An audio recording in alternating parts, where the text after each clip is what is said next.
Block 18 interview chairs check if a number is a integer और decimal. आइए समझते हैं एग्जांपल्स के साथ। यहाँ दो वेरिएबल ए और बी क्रिएट करे हैं। वेरिएबल ए वैल्यू स्टोर कर रहा है integer 11 and variable B store कर रहा है डेसिमल वैल्यू 20.5। सबसे पहला मेथड है by checking remainder using modulus operator. So basically integer values को अगर हम डिवाइड करते हैं 1 के साथ तो उस केस में रिमाइंडर आता है 0, जबकि decimal value non zero values return करती हैं। इसलिए एक फंक्शन क्रिएट करा है check value with function parameter v।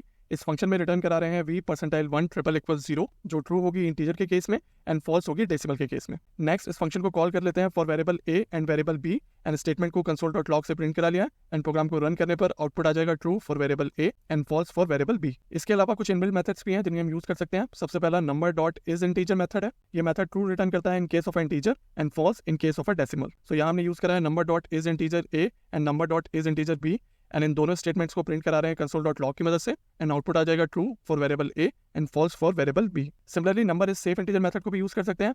ये मेथड भी ट्रू रिटर्न करता है in case of a integer and false in case of a decimal. The only difference is जो रेंज है सेफ इंटीजर के केस में एंड रेंज लाई करती है 2 to the power 53 - 1 to -2 to the power 53 - 1।